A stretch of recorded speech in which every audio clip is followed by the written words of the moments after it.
en lo que platicamos con Ernesto Rufo, quiero estar y hacer un análisis de lo que podemos esperar ver en términos económicos y otras hierbas con mi querido tocayo Pedro Alonso esta mañana. ¿Cómo estás, tocayito? Bien, buen día para todos. Buen día.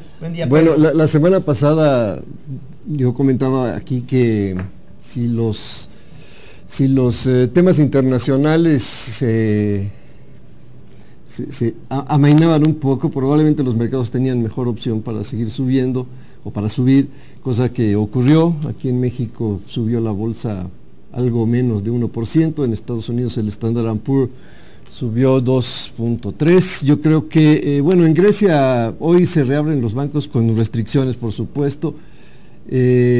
Básicamente el monto que antes retiraban era 60 euros diarios, ahora son casi 500 a la semana, entonces no hay demasiado cambio. No hay operación internacional, entonces no hay transferencias ni del país hacia afuera ni de afuera al país. Y tampoco hay mercado de valores, entonces es una apertura muy relativa, ¿no? Sí. Pero bueno, por algo tienen que empezar. Nos abren las puertas, ¿no? Pues sí, desde luego. En el caso de China siguen buscando a los culpables de la baja, que por supuesto es una fantasía por parte del gobierno chino. Como decíamos el otro día, pues así como suena, hasta están innovando, ¿no? En estas cuestiones de qué es lo que puede pasar con los mercados en aquel país.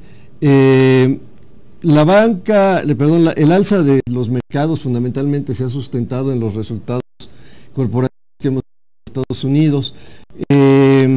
Aún es temprano, pero bueno, en el Standard & Poor's, de las 500 del Standard & Poor's, han reportado alrededor de 60, y pues casi 3/4 partes de estas empresas han sobrepasado las estimaciones que se tenían en cuestión de utilidades, y 56% de las que han reportado han mejorado el pronóstico de las ventas. Entonces, bueno, yo creo que esto abre una posibilidad interesante si las cosas siguen igual. Esta semana en Estados Unidos reportan grandes nombres, más allá de las grandes empresas. Me refiero a empresas como Morgan Stanley o empresas como American Express, Visa, Yahoo, Starbucks, General Motors, Halliburton, en fin, varias, que supongo van a tener pues buenos resultados en términos generales. Aquí en México los resultados todavía están empezando a salir, apenas han reportado 2 empresas del índice de la bolsa, Televisa y América Móvil. Creo que es pronto para emitir un juicio de qué está pasando con los reportes trimestrales. Yo diría que vamos a ver afectaciones, sobre todo en el sector industrial, por empresas que van a registrar pérdidas cambiarias inevitablemente, ¿no? Claro. Quienes hayan contratado, que básicamente son las del sector industrial, contratado pasivos en dólares, pues han perdido dinero en cambios, y bueno, pues eso es parte del costo de crecer. Ese es el tipo de riesgos que hay que tomar para adquirir crédito.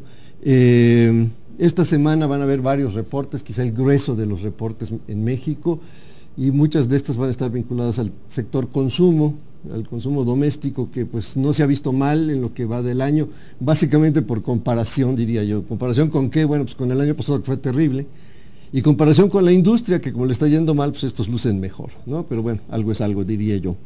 ¿Qué cosas vamos a tener aquí esta semana?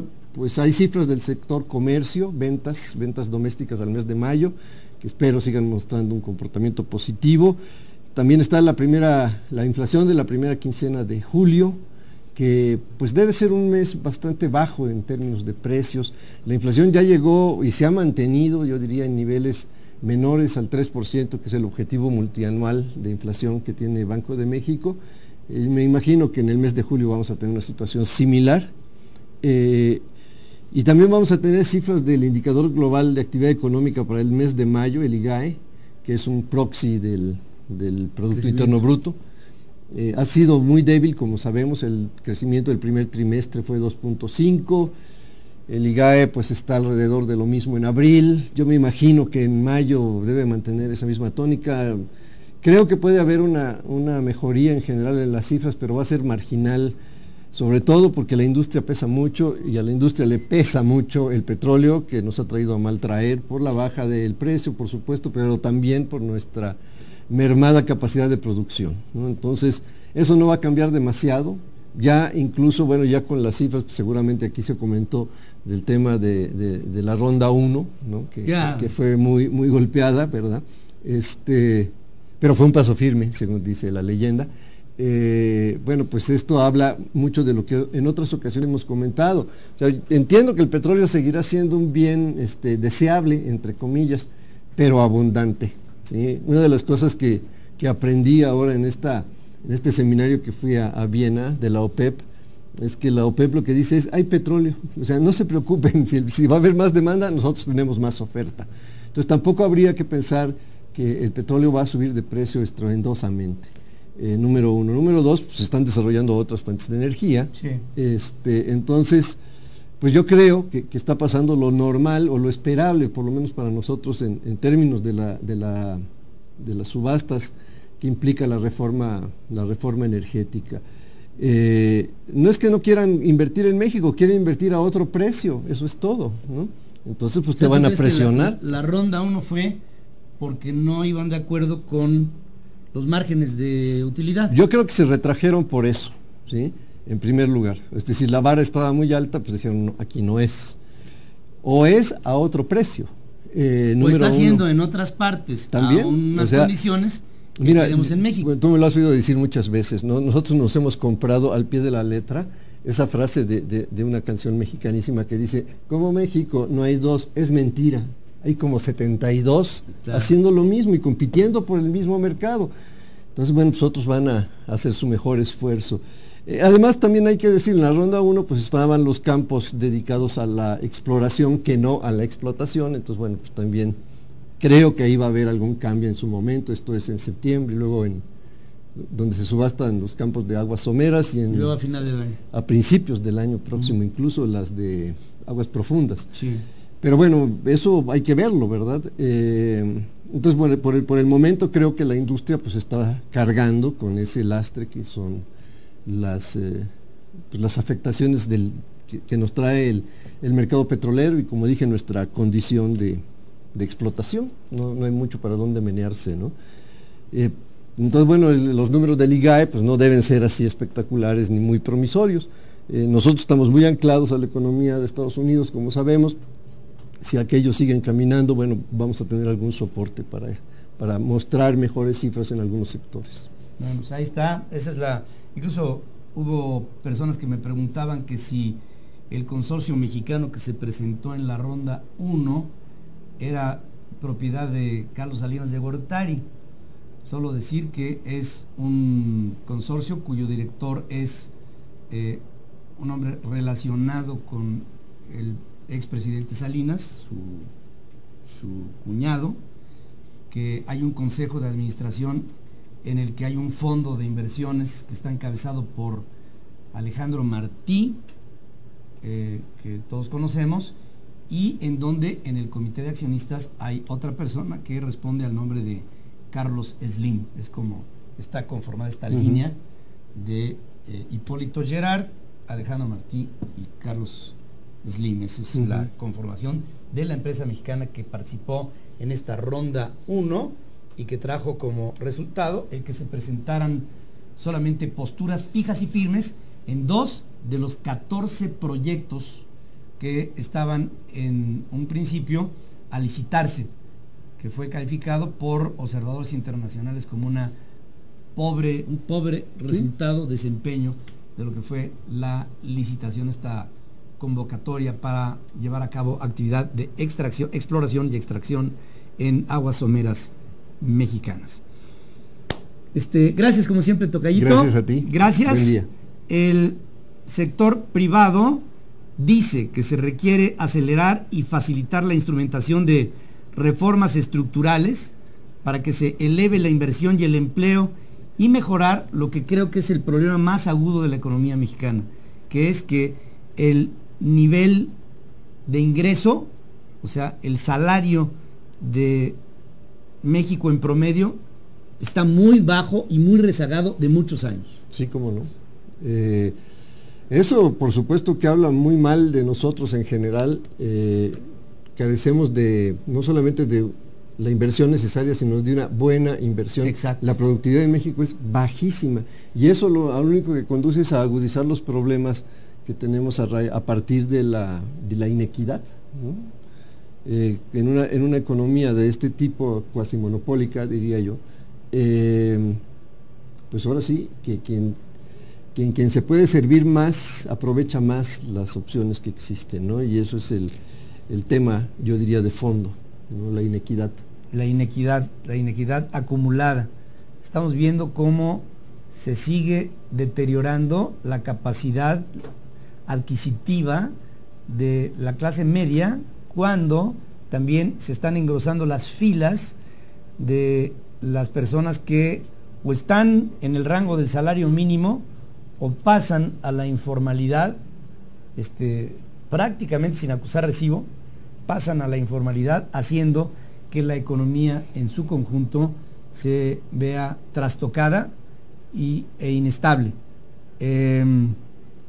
Fíjense, por ejemplo, se publicaron recientemente resultados de la encuesta nacional de ingresos y gastos en hogares en 2014, que muestran que el ingreso corriente total trimestral en hogares ha tenido una caída del 3.12% con respecto a la encuesta del año previo, dentro del cual el ingreso corriente monetario se contrajo en 1.9% y el no monetario en 7.9%, que son cifras que se van acumulando, porque estas a la baja no son de un año a otro, sino de muchos años que se van comparando y que cada vez el deterioro va siendo mayor. Para mí este es uno de los problemas más graves de la economía. Sí, déjame aportar un dato, no sé si lo mencioné aquí, pero en las cifras de distribución de ingreso, en los países del OCDE donde nosotros estamos, en comparación con hace 25 años, el decil más bajo de ingresos en los países del OCDE tenía una relación de 1 a 7 en relación al decil más alto, es decir, los del decil más alto tenían 7 veces más ingresos que el decil más bajo. En promedio, en los últimos datos, los del 2013 para acá, esta relación cambió de 10 a 1, o sea, se empeoró. De 7 a 1 a 10 a 1. A 10 a 1. En México es 30 a 1. Así son las cifras. En México es 30 a 1. 30 a 1. No se puede, ¿no? Yo creo que así no se puede. Si el 0.2% de la población tiene el 50% del capital de este país y en sus organizaciones, en una base piramidal, a la parte más baja de los empleados les paga un salario mínimo o a veces menos, difícil es pensar que haya la posibilidad para reestructurar y realinear el ingreso vía salario de los trabajadores formales, ¿no? Pues sí. Sí, y no tienes ningún incentivo para dedicarte a la economía formal, ¿no? No hay. No hay. Entonces, pues, la gente tiende a irse a la economía informal, que por supuesto es menos productiva y menos eficiente en todo caso, que la economía formal, ¿no? Ahí está. Bueno, ya, fíjese, por ejemplo, hay disminución en gasto por vestido en 11.8%, hay una disminución en, por ejemplo, el gasto a cuidados personales, que disminuye 5.5%, el único gasto que aumenta es el gasto a vivienda y combustibles, único rubro que da un resultado positivo cuando aumenta esto 2.9%, fundamentalmente por los altos precios de los insumos que en combustible tenemos en nuestro país. Y no solamente por eso, lo que pasa es que somos dependientes del monopolio, ¿no? O sea, somos, como dicen en la economía, somos precio aceptantes. O apáguele la luz y vea qué pasa. A ver, claro, y aparte, en un lugar en donde no hay competencia, tampoco tienes opciones. O sea, a ti te llega el recibo y dices, qué barbaridad, qué recibo de luz, ¿no? Me voy con la competencia. Pues será un maratón, porque competencia de dónde o cómo. Qué barbaridad, el litro de gasolina más caro que en Estados Unidos, que allá se gana menos, ¿no? Ya sabemos todos que los gringos ganan menos que nosotros, ¿no? Entonces, aquí la gasolina, por ende, pues, debe de ser más cara. Y dices, no, pues no voy de acuerdo con este litro, me voy con el de enfrente. Si no, es que el de enfrente también es Pemex, ¿no? Y como dice aquel tango, la historia vuelve a repetirse. Gracias, tocadito. A ti. Gracias. Buen También día. decir que Washington y La Habana reabrieron. Yo pensé que esta noticia a mí en vida no me iba a tocar darla, ¿eh? Washington y La Habana reabrieron este lunes embajadas en sus respectivas capitales por primera vez desde su rompimiento de relaciones en 1961. A las 12:01 del lunes 20 de julio marcan legalmente el momento del restablecimiento. Bueno, marcarán, ¿no? Porque todavía no son, ¿no? Hora del este, ¿no? No, a las 12:01, al primer minuto de... 12:01 al primer minuto de hoy, 12 de julio, 20 de julio, marcan legalmente el momento del restablecimiento formal de relaciones diplomáticas como parte del histórico acuerdo alcanzado entre los presidentes Barack Obama y Raúl Castro. En Washington, 500 invitados asisten esta mañana a la ceremonia formal de izamiento de la bandera roja, azul y blanca de Cuba en la ex sección de intereses, un acto encabezado por el canciller cubano Bruno Rodríguez. Enseguida el canciller cubano se reunirá con el secretario de Estado norteamericano John Kerry en el Departamento de Estado, en donde ofrecerán una rueda de prensa conjunta. En La Habana no tendrán una ceremonia oficial y la bandera de las barras y las estrellas se izará hasta la visita de Kerry a la isla prevista para el mes de agosto. Ándale, nada más lo que les estoy informando, ¿eh? Restablecimiento ya a nivel diplomático de embajadas. Dice, hay un meme aquí de 1961, está platicando el Che Guevara con Fidel Castro. Dice, Fidel, ¿alguna vez volveremos a tener relaciones diplomáticas con los yanquis? ¿Será el día en que el presidente de los Estados Unidos sea negro o un papa argentino? Entonces podremos establecer relaciones con los norteamericanos. Nada más, fíjense, chavos, ustedes que no vivieron todo esto, nosotros lo vivimos, pero métanse a ver lo que fue el conflicto de Bahía de Cochinos, cuando los soviéticos mandaban misiles nucleares a Cuba, que fueron enfrentados por la Armada norteamericana y obligados a dar vuelta en U y regresar a la Unión Soviética. En ese momento, el hombre se dio cuenta de que empezaba otro tipo de guerra, que se conocía en aquel tiempo como la confrontación de Bahía de Cochinos y que derivó en la Guerra Fría. Guerra Fría que termina hasta las épocas de Margaret Thatcher, con Ronald Reagan, con Bush, con toda esta playa de presidentes que llegan a la desaparición de la Unión Soviética, a la caída del muro de Berlín y a la reconstrucción de las relaciones diplomáticas, que hoy, tan es así, que estamos viendo cómo se establece ya una relación diplomática entre Cuba y los Estados Unidos. ¿Quién lo viera? José Quesada, a Peña le preocupa más el dinero para su bolsa que los problemas del país. Peña Nieto encabeza un gobierno insensible y sin cerebro. Bueno, lo de insensible sí lo voy de acuerdo, lo de sin cerebro, pues también, ¿verdad? Lisbeth Flores, la aceptación solo está dentro del gobierno y los favorecidos por el presidente, pero es necesario que haya una cabeza que por medios legales organicen un referéndum.